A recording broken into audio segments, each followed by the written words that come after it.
Good morning, everyone. Welcome back to our webinar series, Navigating Dataiku with Compass. So today we're going to be talking about visual ML in action, how to model, deploy, and monitor machine learning with Dataiku. So some really exciting stuff. Just before we get started, a little background about Compass Analytics. We are an analytics consulting firm based in Montreal. And we really do everything related to data, all end to end, and have a very, very talented team that does everything from our data transformation and strategy planning, our data engineering and data science, AI, machine learning, of course, application development, and dashboarding. And here at Compass, we really believe in being teachers first and are also a very proud Dataiku partner in Canada. So with that said, we're really doing this webinar series to showcase the amazing data capabilities and solutions possibilities that Dataiku has to offer. Now, my name is Ethan, and I'm an AI consultant at Compass, based in Montreal. I have a background in analytics, math, and computer science, and over 5 years of experience building AI and machine learning models across many industries, including healthcare, pharma, and CPG. I also have a year of experience working on Dataiku, and really as a practitioner, it's my preferred platform for all things data science related. So I'm very excited to share all of that with you today. Now, what's on our agenda? Well, we're going to do a brief intro for anyone new out there that's seeing Dataiku for the first time. We'll talk a bit about what is Dataiku. Then we're actually going to talk a bit about the pharma landscape today. So our sample use case and some data that we're going to be using in our demonstration and hands-on project is coming from the pharmaceutical industry. Then we're going to talk a bit about what is machine learning, then machine learning in Dataiku, and then we'll actually jump into a hands-on project and explore the Data Science Studio platform. So why should you use Dataiku? And where does it really sit within your enterprise? Well, it's really the best AI and ML engine out there that gets you from your silver layer data to your gold layer. And this, of course, comes after you've built all your data engineering pipelines from bronze to silver. Dataiku makes it really easy to connect that data. And from there, Dataiku excels at performing any last-like ETL and data prep before building and deploying your AI ML models, as we'll see today. And all of this is done in one platform with centralized governance. Finally, the output of your AI and ML projects can be seamlessly connected to your end user business applications like Tableau and Power BI. Now, what exactly is Dataiku? Well, it's a centralized analytics workbench that lets you collaborate with others, regardless of their technical skill.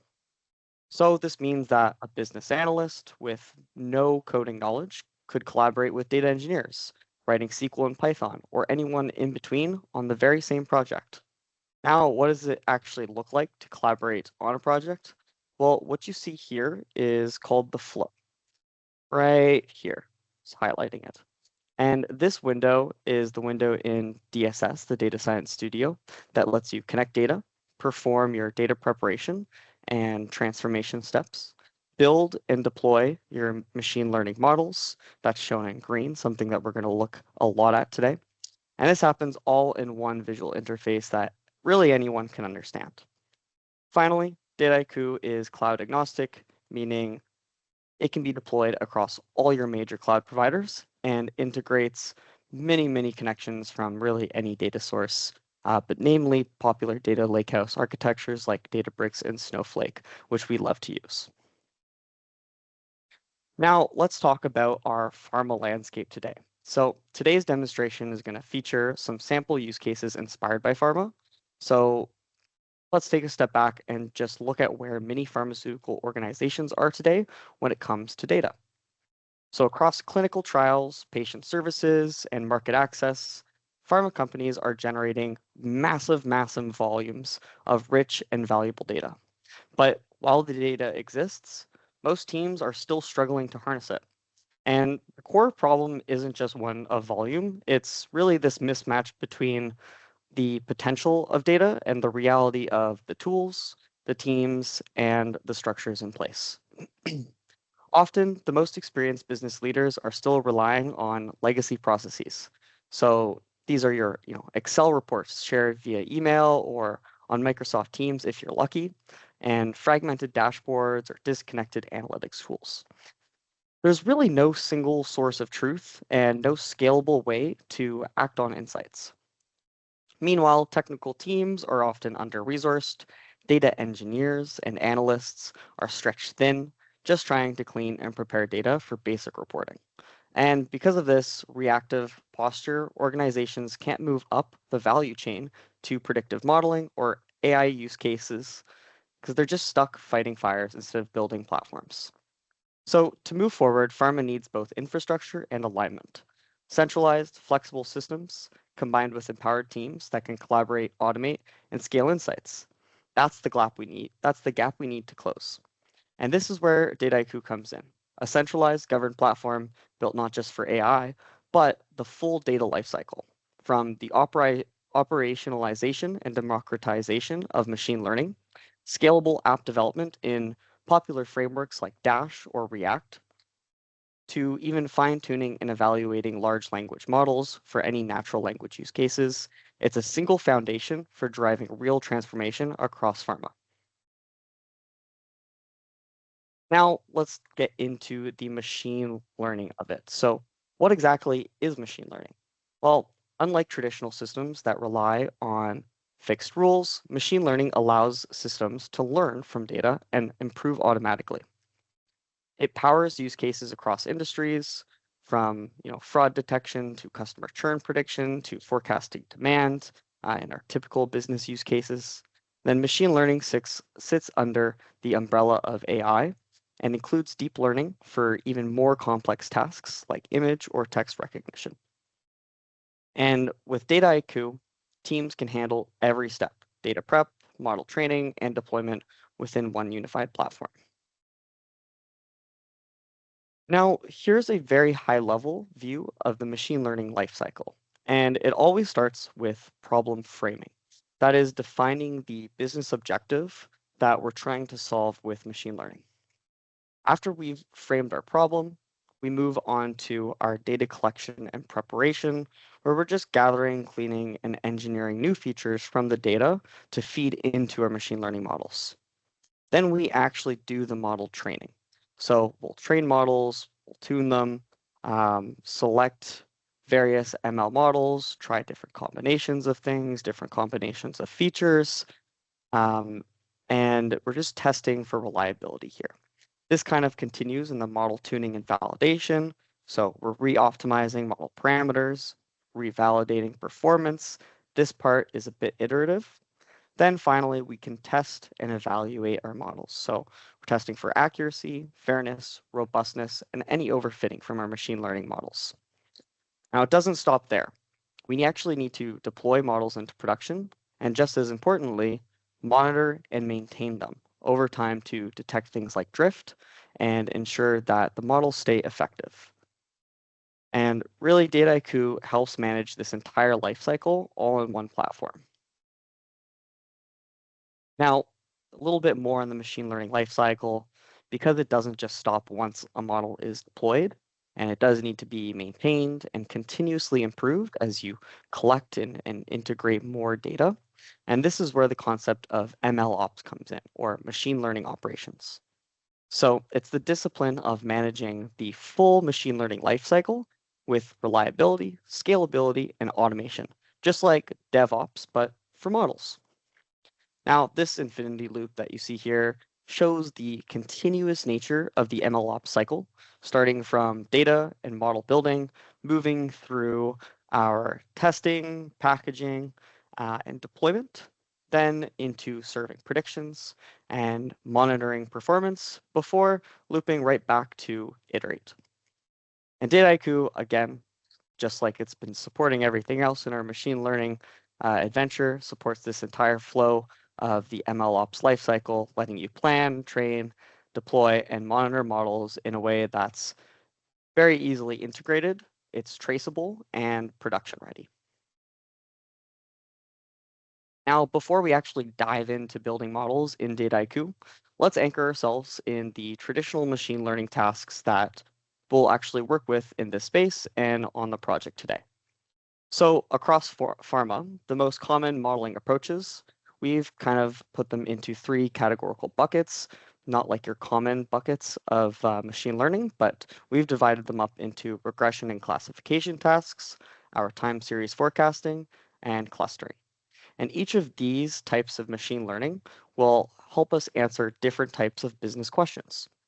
So, for example, regression and classification are about predicting known outcomes, like estimating a patient's adherence score or predicting whether someone will drop out of a support program.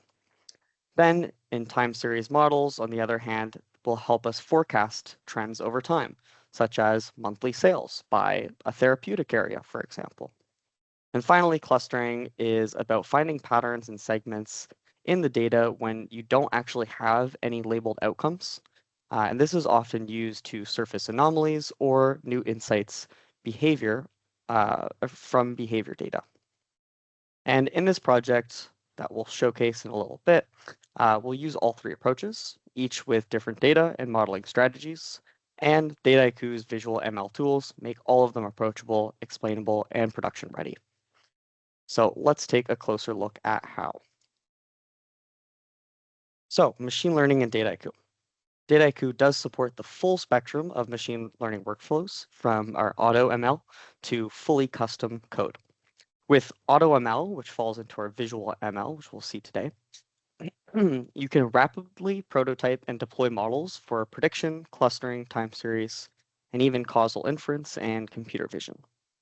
These tools come with built-in explainability features, including fairness analysis, stress testing, and what-if scenarios, ensuring transparency and trust in your models. Then, for your advanced users, Dataiku also allows the integration of custom models developed in Python, R, or even imported via MLflow. These models benefit from Dataiku's MLOps capabilities, such as visual scoring, evaluation, drift analysis, and deployment within the platform. Dataiku's MLOps framework encompasses the entire model lifecycle from training and evaluation to deployment and monitoring. And features like unified monitoring provide a centralized view of model health and drift status, ensuring that teams stay informed on all deployments, regardless of the infrastructure. So this dual approach empowers both the analysts on your team and data scientists to collaborate effectively, leveraging a shared environment that supports both no-code and code-based workflows. Now that we've built and evaluated and scored a model in Dataiku, we can talk about how Dataiku actually allows you to operationalize that machine learning models. So Dataiku makes it really easy to deploy models for real-time predictions by exposing them as APIs on the API node, or you can do scheduled batch processing on the automation node. You can also track model performance over time using the evaluation store, which lets you monitor key metrics like accuracy, an F1 score, and calibration across different versions and data samples. And with built-in drift detection and alerts, which we'll look at today, you can proactively respond to shifts in model behavior, ensuring your ML systems stay reliable and production ready. Now, let's break down some of the key concepts that you'll see in our machine learning flow today in Dataiku. So first, we have data sets. These are shown as squares in the platform, and they represent your data inputs and your data outputs. And they live anywhere, your S3, Snowflake, PostgreSQL, or even local storage. And the icon in the middle of the blue square indicates what type of, where the data is actually located.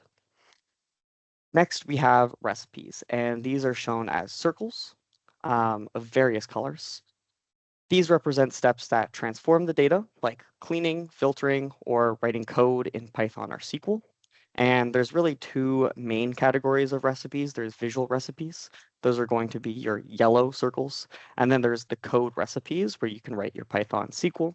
And those are the orange circles that you see in a flow. Finally, models, and then the model training recipes are all green. The actual model is shown by a green diamond.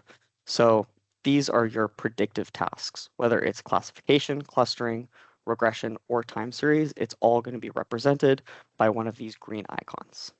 And together, these icons form a visual end-to-end machine learning pipeline that's really easy to understand and modify and scale. Now let's actually get into our hands-on project, overviewing visual machine learning in the Dataiku platform with Pharma. So this is the Dataiku platform, and I already have the project popped up here. And if we go to the flow, we can just check it out. We see many different flow zones. So if you don't know what a flow zone is, it's these little grouped together rectangles where we have various components, recipes, and data sets pre-built. So let's start with the sales, forecast, and training flow zone. This is where we're going to do our time series prediction. And I'm just going to expand this window to make it easier to view. Now, we have one input data set, and these are sales by therapeutic area and broken down by the different provinces in Canada between the years 2021 and 2025. And just as a side note, all the data you see here is just sample synthetic data that we've just built for the purpose of the demonstration. So the actual data of it isn't super important. We're really just focusing on the different preparation steps or the machine learning. But anyways, we'll pop open the preview to understand what the data schema looks like anyways. So we see here in the preview, a couple columns, we have our date, the province, and then for each of these therapeutic areas, we have our sales. Now, we have to do a little bit of data preparation and cleaning to make this data set machine learning ready. So we use the prepare recipe here to first parse the date into just a complete date time format. Then we fold the multiple columns of the therapeutic area. So here we turn this into one categorical column, therapeutic area, and then we send all those values of sales to a sales column. This is just going to make the data much more consumable and easy to understand for our time series model. Now, once we set this up in Dataiku, which is really easy, if you aren't familiar with how to do data preparation, you can go back and watch one of our previous webinars on demand at compassdata.ca, or check them out on our YouTube channel where we go over how to kind of do this type of data preparation, add steps, and look through the complete library of different processors and understand a few of them. But once we set this up, basically we'd hit run and we get our output sales prepared dataset. Now we actually move on to training our time series model. So it's already done here, and we see these three green recipes. The first one is the actual train recipe. Then this diamond is our predict sales forecast model that we've deployed in the flow. And then the last one that you see is the score recipe. So we're actually using the model now to score and forecast future data. So I won't open up this recipe, but I'll show you how just yet. But how we would actually set up this model is we'd head over to the actions panel and we'd go to our lab located here. And then we would select the time series forecasting visual ML lab. And that's exactly what we did. And we can check out that lab in the top navigation panel. Here, we can go to Visual ML, or as a shortcut on your keyboard, just hit GA. And we see the various Visual ML labs that we've started in this project. Now, we're looking at the time series modeling of sales. So we'll jump into that. And we've already trained a few models and run a few training sessions. But let's jump into the design. So the design of the time series modeling or a visual lab is kind of the first thing you get thrown into when you select one of the ML, auto ML, visual ML capabilities from the actions panel. And here we see tabs to set up the visual lab, like our general settings, the how to do train and test splits, metrics, debugging, algorithms, hyperparameters, really everything that you need that you would usually have to manually and hard code if you were doing this, say, in Python. For general settings, we have a target variable selected. So we're forecasting sales, and we need to input a time variable. So we've selected date. And we actually want to do a multiple time series. And this is a feature in Dataiku that I think is really easy. Rather than in Python, if you were doing this kind of modeling, you have to, manually build a new model, maybe in like a for loop for each kind of time series that you want to do. But they make it really easy to just select single, multiple, and if you want to do multiple time series, you choose those identifiers. So we're actually doing a time series for each therapeutic area in each province. So many models are getting trained here, but they're all getting grouped into this one time series model and one visual lab. Next, there's a few things like the time step parameters. This will all automatically be filled in. Dataiku does its best to understand your data and then try to like fit these parameters.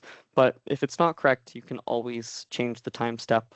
And then last here, we have our forecasting parameters. So we're choosing our forecast horizon in time steps. Our time step here is 1 month, and our forecast horizon we're saying now is 6 time steps. So that's 6 months into the future that we're going to predict.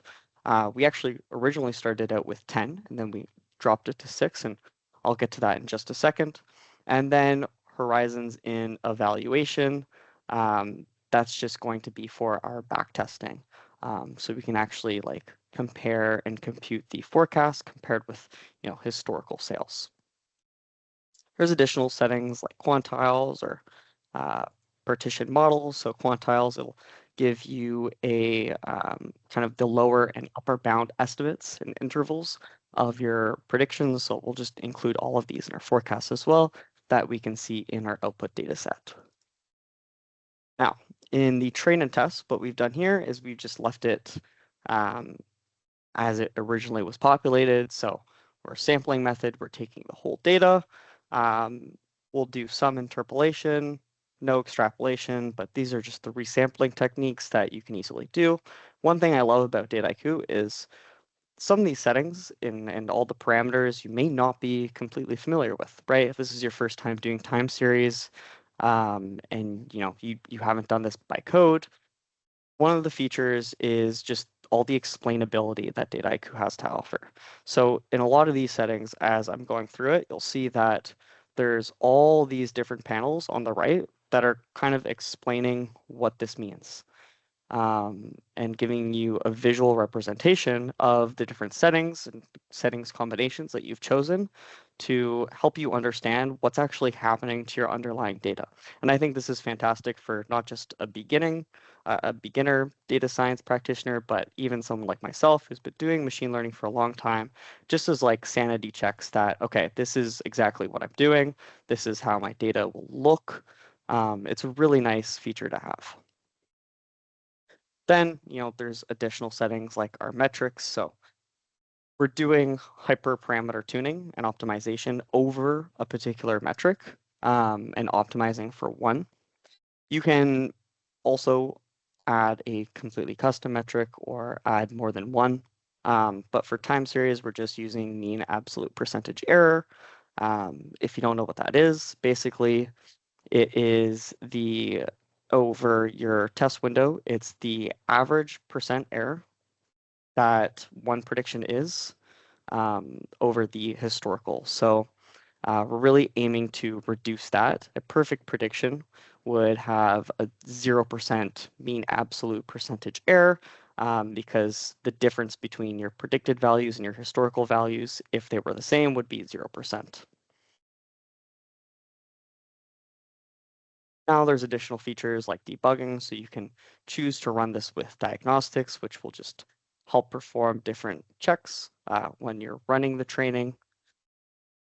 External features that you can add, then we get to our algorithms. Now this is really cool. So these are all the algorithms. I believe when you start this, the time series forecasting turns on the simple feed forward neural network and NPTS. Um, there's many options. Another thing, for each model, Dataiku will explain what it is. And then when you turn it on, you have access to change and modify all the different model parameters. Again, they're all kind of explained at the bottom here, which makes it really easy to go through the training process, turn on or off your models when you're actually fine-tuning and validating and testing many different combinations of models and hyperparameters. It's all very explainable and easy to use. Then you can actually determine how your program is going to search for those hyperparameters. So there's three main strategies. There's grid search, random search, Bayesian search. I won't get into exactly what those are, but this is really like almost full coverage of the different types of search strategies that you could implement through some custom code anyway. So Dataiku really has you covered for all the features of machine learning. And then last is the runtime environment. This is just the Python environment and container that you want to run your machine learning program in. So we select a Python environment because all of the backend of this Visual ML lab is actually powered by Python. And then you can choose to run this in a container. So if you're working on, if you have like a Kubernetes cluster, for example, spun up on your Dataiku instance, you can choose to deploy the Visual Lab and have all the machine learning start working on that cluster as to not slow down the actual inference of Dataiku. But we're just going to run this locally for now because this isn't a super heavyweight training. Now, I won't actually run it, but I'll jump over to the result. So we have 4 sessions. The first session, we originally just started off with the first 2 models that by default are enabled when you do time series. And when you actually start training it, it gives you this awesome view of your machine learning kind of like training and all the like various steps, how long it takes. And then it shows you via this little icon, the trophy, which model actually won, and which one had the best accuracy, or the best score according to the metric that you chose. And all of this is scored on the metric you chose during the design. But if, for example, you want to switch the metric in the view here, you can easily do that as well. So these are the different sessions. Session 2, I decided to test more than just the default models. And here we can see how all of those models stacked up against each other, compared against with different metrics. And then we can see a little more detail here. If I actually wanted to jump into one of the models, I could do that by clicking on the name here, and I can see the summary of that model, as well as some metadata. Then I can actually see the individual forecast chart. So this is, once you have kind of the best model trained, what I love to look at. You can manually build this forecast chart in a dashboard or do your own plotting, but Dataiku already has that done. So from any model that you choose to train, you have this chart where you have your time series identifiers. We'll look at all provinces, all therapeutic areas, and then we have our backtest and then the actual forecast. So this was when we had a 10-month horizon. So we see step 1, 2, 3, 4, all the way through 9.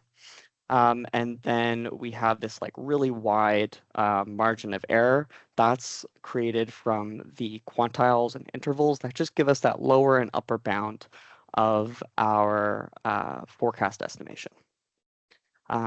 These are really nice charts. They let you scroll through time and zoom in to kind of the area that you want to see.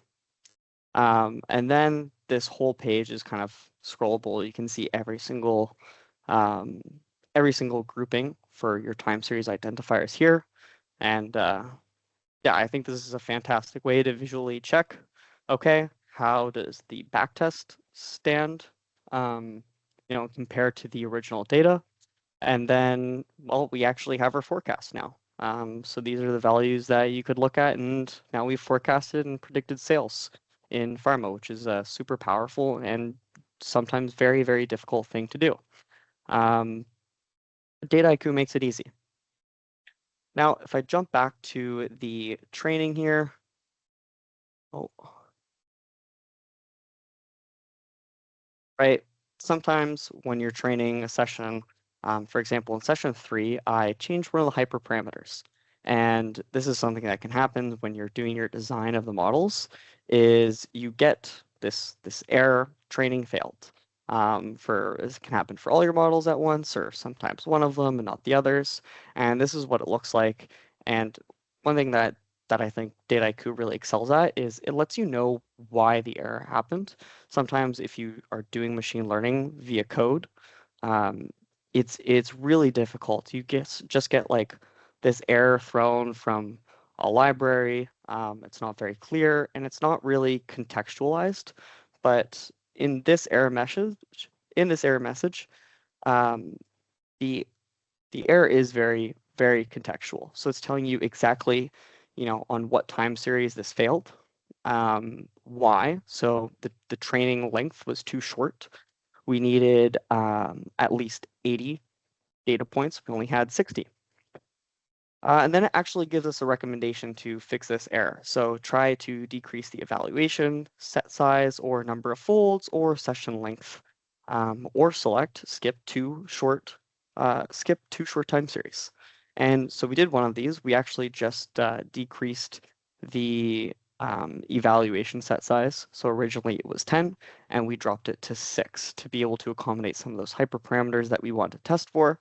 And then we were able to rerun that session, and the output is here. Now, unfortunately, after doing 4 sessions, we couldn't really improve the model performance beyond what we originally got.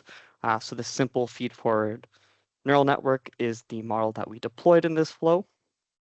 And the way that you'd actually deploy a model is first, you just select it. Now we're on this model's page. Beyond the forecast charts, also, you can check out the more metrics of the model. You can see kind of a granular view of those metrics for each of your time series identifiers. Now this is super powerful because you can go one by one into all your groupings. Then you can even see more model information. This is just all the design that you did before, the outcome of the hyperparameter tuning, what kind of the final model parameters were chosen. So the resampling, the features chosen, the algorithm. Then you have, visualizations to check residuals. This is really helpful when you want to do like a deep dive into your model tuning and really, really like improve it. Checking out things like residuals can be super powerful. Then you have hyperparameter optimization. So you can see a plot of what that looks like, and then all your training information. Now, I said we wanted to deploy this model. Well, luckily, it's super easy with Dataiku. It's literally one click, deploy, and we already did it, so I could just use the existing training recipe, but if I hadn't already deployed it, literally the only prompt is just to give the deployed model a name, and then it appears in the flow like this green diamond. It also creates this retrainable training recipe that you can just go into here to do like a quick retraining of your model with some of the sampling and parameters that you have from the full design and visual ML interface. So now that we've trained our time series model to forecast our sales, we want to actually score that same data and get a data set with that predicted forecast. And for that, we use the score recipe. Now, this is super easy to deploy. We can select our data set, and then we select our model. And then we see in the actions panel that we can apply model on data to predict by hitting the score recipe, and this is how we created that. Now, the output of this is just going to be, I'll jump into the data set. So we have our original data here. Then we have the forecast. So, for most months, we're not going to have this forecast because we included all the historical data, and the forecast is only, the future data. But, if I just selected and sorted the date from highest to lowest, now we have all our forecast values because these are the future dates. And we don't just get the forecast dates, we get all the quantiles, so we can really compare the upper and lower bounds of our forecast and really get a better idea of the estimation of our future sales. And then I think also from this dataset preview, I built a chart. So yeah, another great feature of Dataiku is you can build your own forecast charts. There's already one available in the predicted data, in the Visual ML part of it, but you can create your own charts, of course. So here we're just looking at kind of an aggregated prediction of all our sales across all the different groups, our therapeutic areas and provinces, and we plotted that. So we have our blue line. This is our historical average sales, and then our forecast. So this would be kind of at, I guess, the national and company level across all therapeutic areas, what our sales forecast would look like.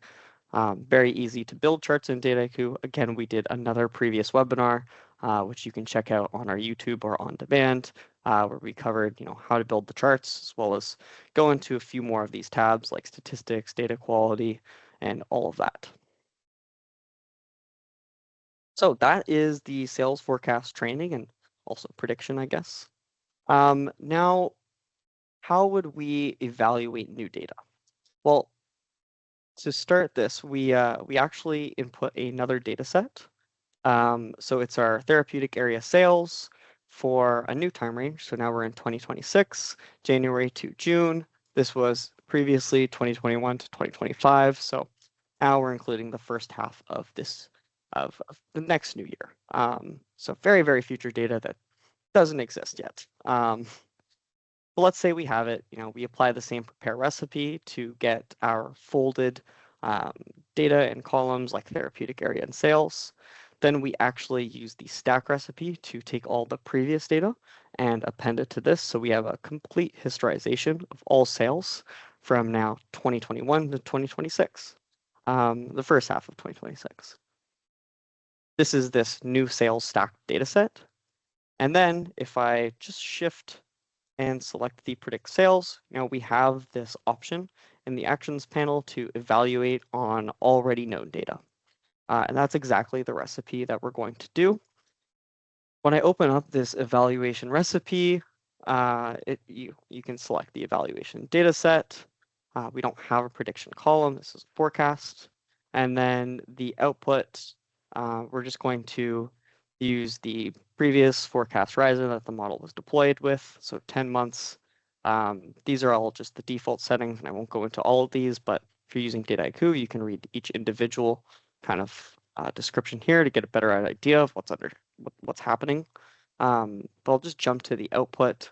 Essentially, for all the new sales, it's just building a forecast. Now this data set is complete, and we have sales and forecast. So we can actually take these now and do like a side-by-side comparison of each of these values. This is similar to a back test, but like we're just evaluating new future data that we have sales for. One of the things that we can do with this now is create something like an evaluation store in Dataiku and monitor data drift to see like, okay, when we have new data, is the input data very different from our old data? Are the predictions very different? And that's exactly what we did here. So in our forecasting model eval, we took the original predicted sales that we did back over here. And then we took that new sales evaluation. So we got new sales, we ran our model on it. Now we're going to use a different type of evaluate recipe that gives us this, this green diamond. That's not actually a model, but it's called an evaluation store. So I'll open up the evaluation store, and each time you run that recipe, you would have a new model evaluation that gets populated here. where you see, most importantly, your data drift and prediction drift. So data drift is going to determine, how different basically the distributions of your previously input data are compared to your new data. And then prediction drift. So we're going to look at the density, the probability density of the distribution, or the distribution of all your predictions, right? To see if really how different compared, input output predictions really are. If the predictions on your new data are vastly different, then we see this probability density function slightly move, and then that tells us that there's some prediction drift. You can also quantify that with metrics. I'll show you visually what that looks like, but we have two main metrics that we're looking at when we are talking about data drift. And all these metrics, you can toggle them for each kind of attribute in your data.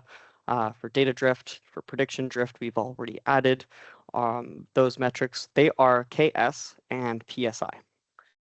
Now, KS stands for Kolmogorov-Smirnov test. It's a non-parametric statistical test that's used to determine whether two sets of data come from the same distribution.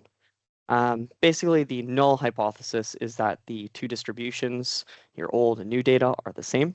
And the values in Dataiku here are the p-values of that test. So let's say we determined a confidence level of 0.95, so that was appropriate. Then for any attribute values here less than 0.05, we would reject the null hypothesis that the input data sets are the same and conclude that actually data drift has happened.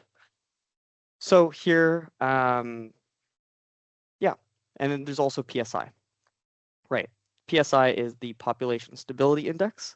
This is another statistical measure used to compare the distribution of a categorical variable in two different data sets.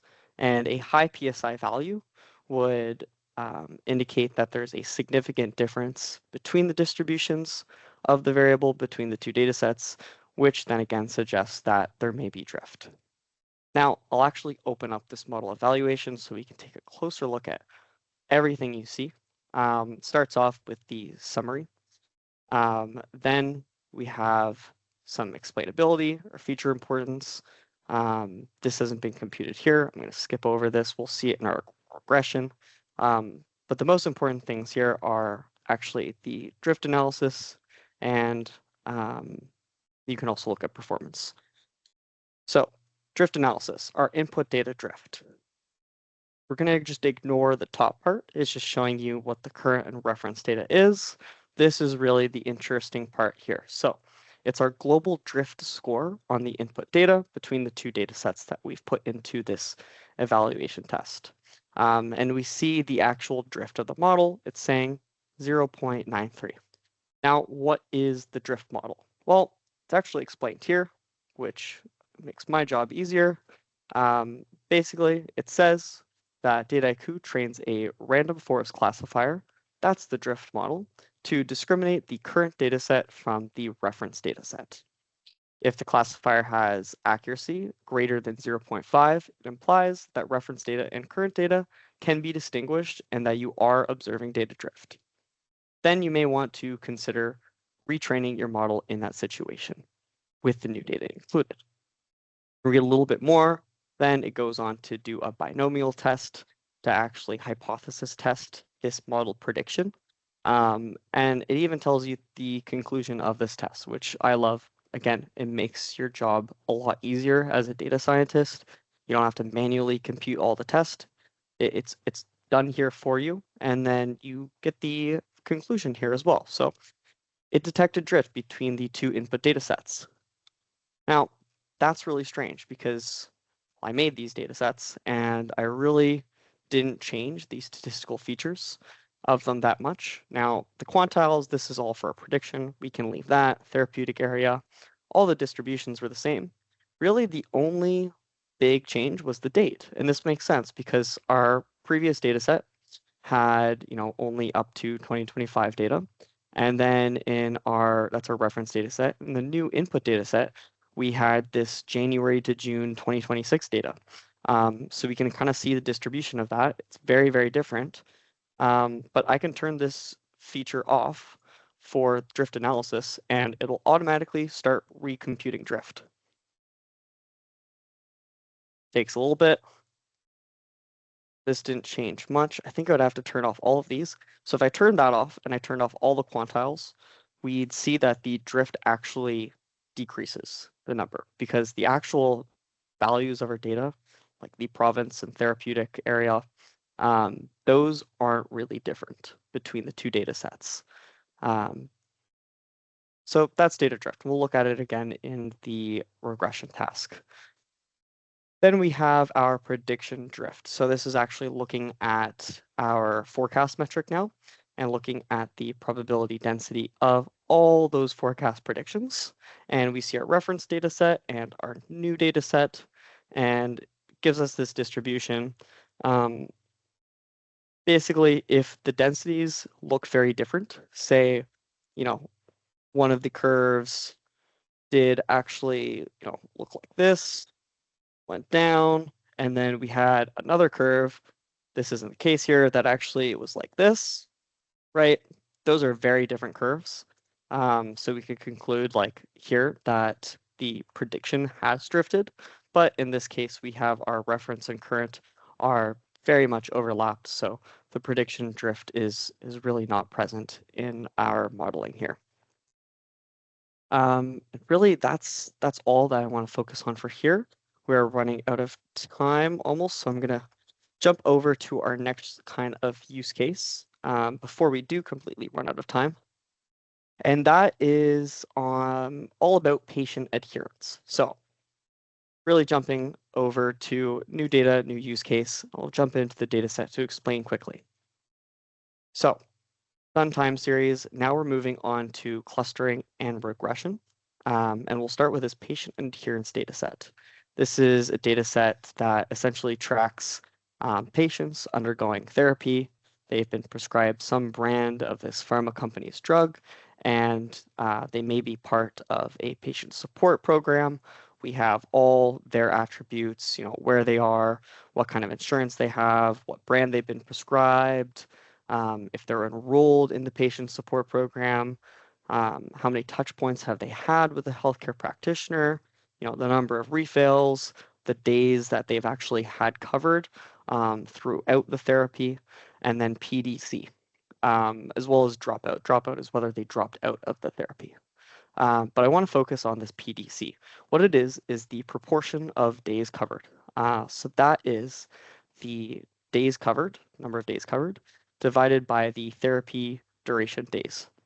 And a PDC reflects how consistently a patient had their medication available during the therapy period.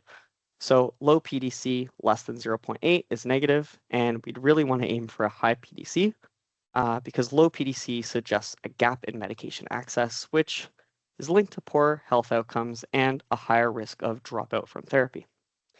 So with all that said, we understand our data. The first thing we did was actually a clustering recipe. So how did we do this clustering? Well, we selected our data, went to the visual lab, and we went to auto ML clustering. Now we've already done that lab for you, so I'll just jump over to the visual ML right here, and it's actually anomaly detection. So first session, we trained a isolation forest. Second session, we tried training many other models. And then our metric here is a silhouette score. So higher silhouette score means the anomalies detected by any of these methods are further away, kind of in a sense, than the other cluster of data. Now, this looks very similar to our other visual ML lab when we did time series. And that's because all the different types of visual ML labs will look like this, whether you're doing clustering, time series, modeling, or regression. So it's all easy to understand. We can jump back into our design, and it's going to be a little different, right? Because we're not doing the same type of modeling, but we have our basic general settings, and these have changed a little bit. I won't go into all the details. For modeling, now we have a few different models that we can try. And yeah, I'll briefly go into the result of the model. We'll look at our isolation forced anomaly detection model. This model had the highest silhouette score in this case, and we'll look at what it detected within our patient data set. So first thing you see is when you open up a model is the model summary. It's always going to be the model summary, but for clustering, it's really, really cool. It gives you this super explainable idea of exactly what the clusters were. Here it actually named them. So we have a regular cluster and an anomalies cluster.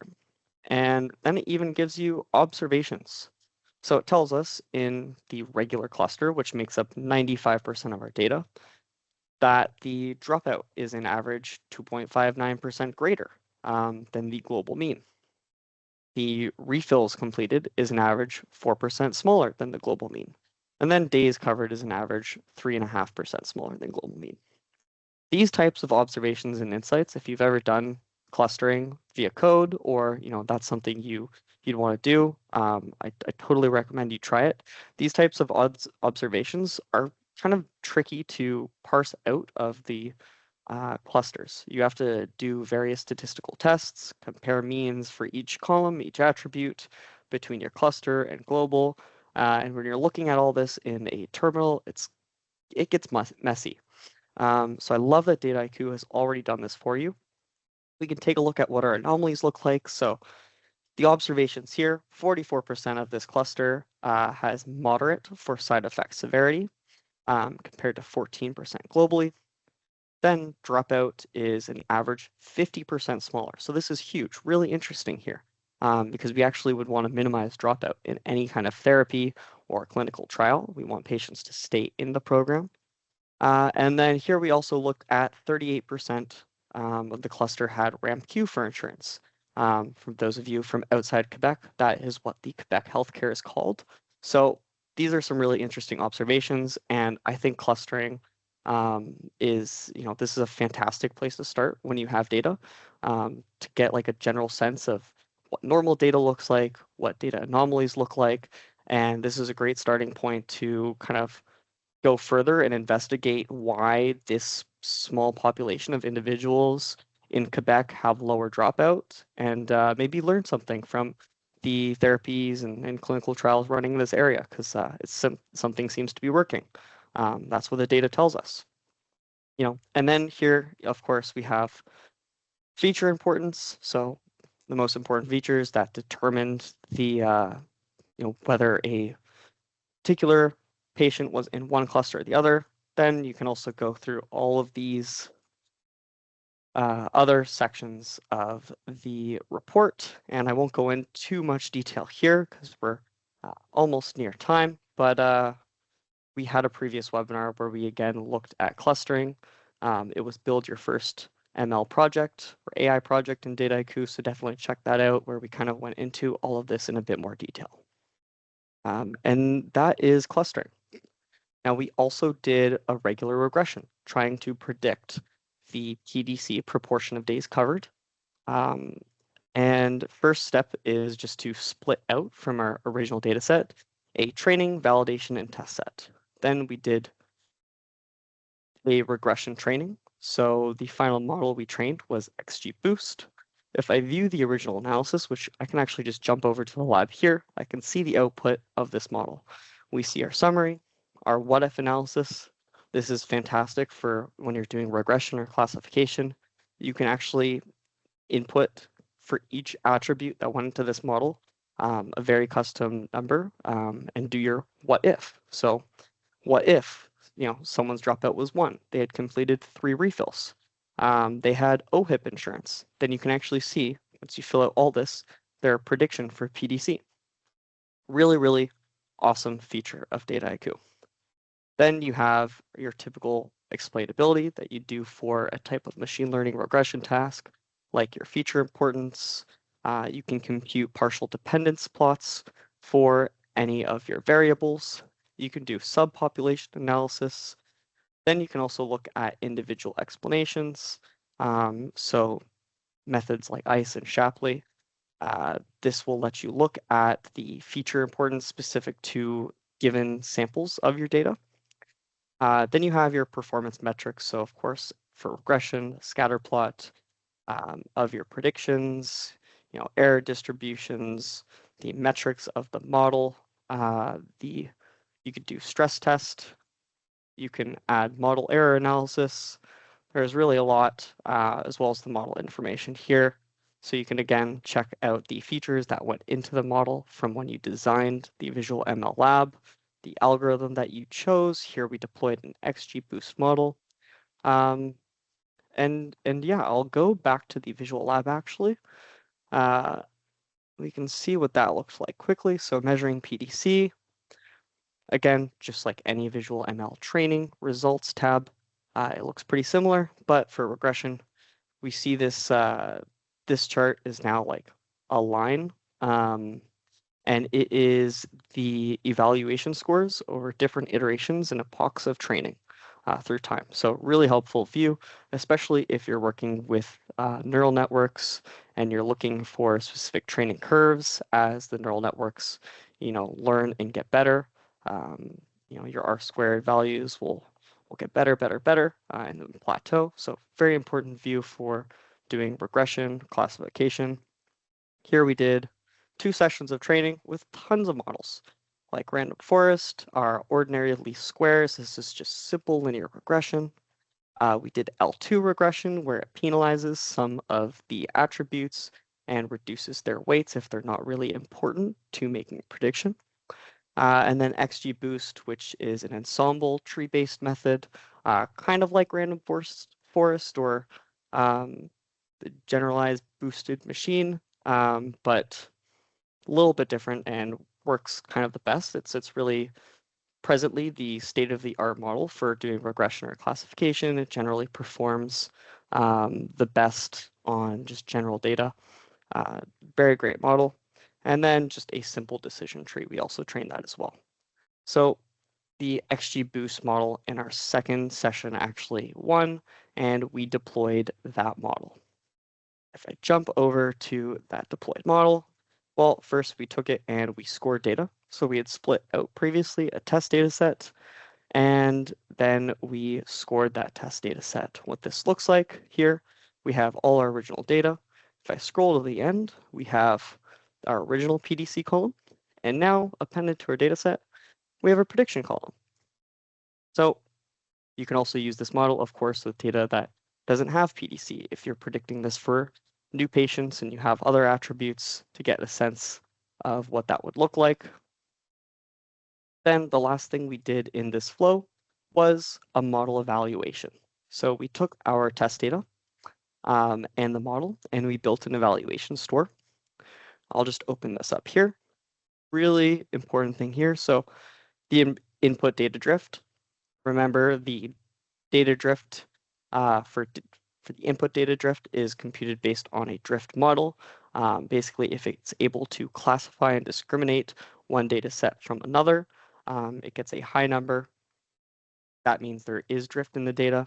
Otherwise, if the model is about less than 0.5, means that the model couldn't perform well and the 2 data sets look the same. So here we see our accuracy is 0.53.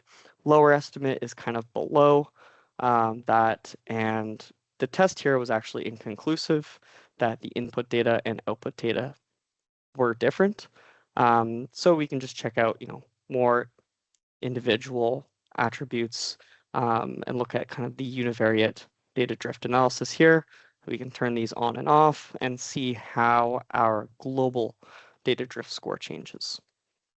Then we have our prediction drift. So again, just like we did for time series, we're looking at the distributions of our predicted value. Previously, it was the forecasted sales.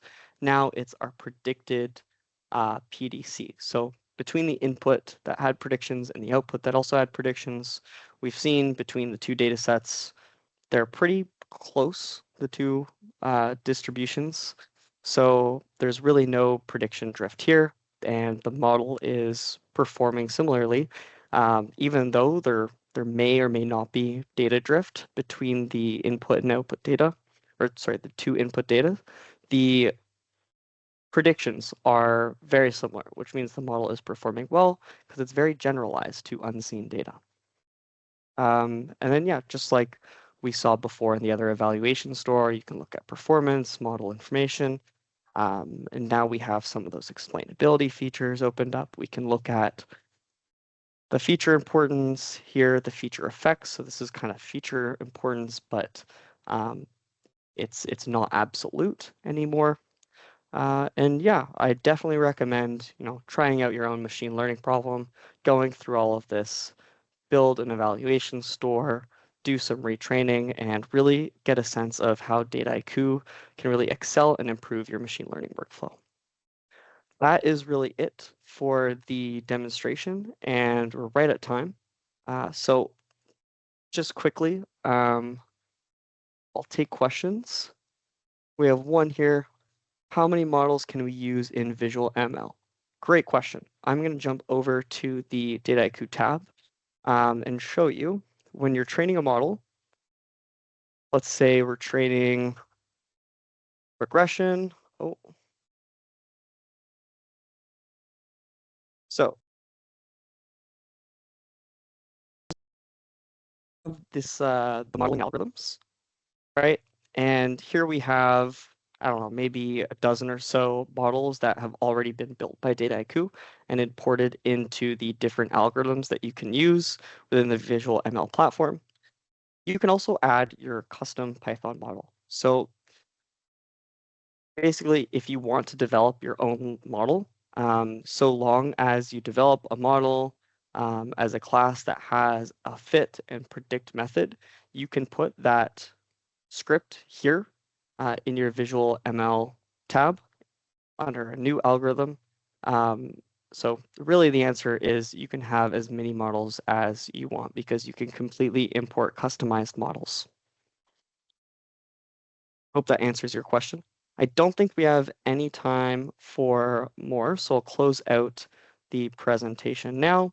But I just want to thank everyone very much for attending. And our next webinar will be Navigating Dataiku with Compass. We'll be talking about generative AI and AI assistance on June 10th at 11 a.m. Don't forget to sign up, and hopefully we'll see you all there. Thank you very much. Have a great rest of your day.